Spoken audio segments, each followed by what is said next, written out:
Welcome to episode 73 of Terese Talk. I'm your host, Terese Main. By day, I co-host a morning radio show on a network in New York and Pennsylvania. By nights, I'm a podcaster. If you're a woman like me who loves Jesus and just wants to serve her family and community a little bit better, you're in the right place. If you would, take a moment right now to click subscribe so you don't miss a single episode.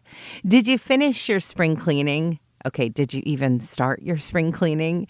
If you're living in a mess, you might have just accepted it the way that it is.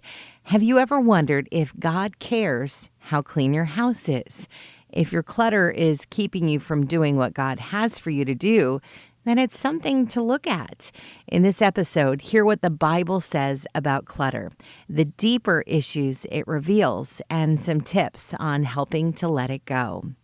God is not a God of chaos. In fact, in 1 Corinthians 14:33, it says, He is not a God of disorder, but of peace. Some other versions of the Bible say He is not the author of confusion. See, we see evidence of this in creation. He made the sea creatures in day 5. If He had made them before He made the oceans in day 3, that would have been a disaster. And it all would have been a huge mess if He hadn't created light on the very first day. He chose to put certain things in a certain order for a reason, for a purpose. So if your things are completely out of order, you might not be reaching your purpose. And ultimately, you're missing out on peace. Would you like some peace? So why do we hold on to so much stuff? I mean, we can't take it with us, right? It's not eternal. And in the grand scheme, it doesn't have value. Most of us hold on to too much out of fear. We're afraid what will happen if we let it go. Like, what if we need it and God doesn't provide? What if we have to do without? What if our family needs it and it's not there? And maybe that's because something happened to you before and God didn't step in to stop it. It might have been neglect or abuse, betrayal, abandonment, poverty. Because you went through it, you question His ability to love and protect you, and you wonder if He'll provide for you in the future. But just because you went through something doesn't mean God wasn't with you, that He wasn't and that He still isn't working for your good. Before you can physically get rid of the clutter in your life, you need to emotionally get rid of it. And this might be the hardest part. In fact, once you start to grasp the truth, you might find it's easy to physically let things go. The antidote to fear is trust, complete, illogical, unashamed trust, a complete belief that God is faithful.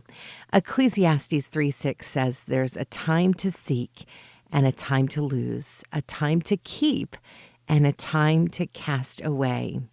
There was a time when the reason for your fear was very real, but it's in the past now. And so it's time to move through that, through both the feelings and through the stuff. Simplifying what's inside you will help you simplify what's around you, and vice versa. Living a clutter-free life is a lot like living a strong spiritual life. It requires constant effort. Your family isn't going to stop bringing things into the house. They're not going to stop using the things that are already in your house. And in the same way, going to church once a week doesn't fill your spiritual cup for 7 days. Daily, constant attention is the key. So start attacking the piles. If it's broken, toss it. If it can be recycled, do that. And if it's good, but it's just not good for you, set it aside to donate. One thing that helped me was realizing that everything I had was a blessing from God. But if I wasn't using it, it became a curse. By finding someone who could use that thing, it became a blessing again. Here's something I read.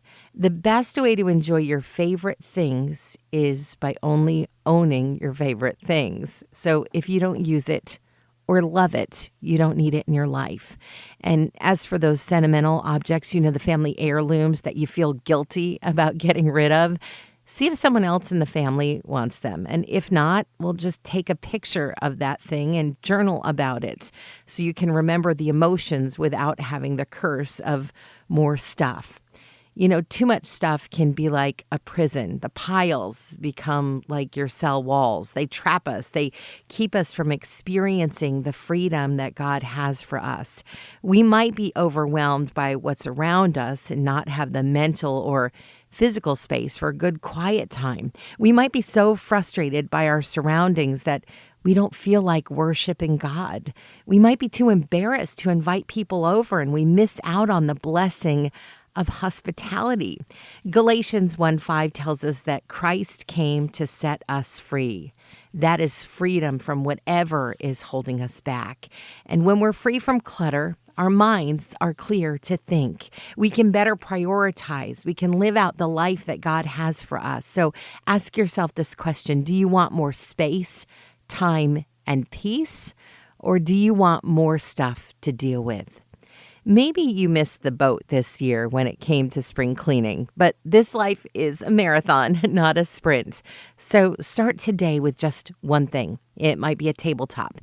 It might be a drawer. It might be your purse, or how about your car? Clear out some of the stuff that's holding you back, both in life and in faith. If you've enjoyed this episode of Terese Talk, be sure to subscribe and look for the next episode on Tuesday morning. Now, if you really loved it, consider making a gift to Family Life, the ministry this podcast is a part of. Just go to familylife.org and find out more about what we do.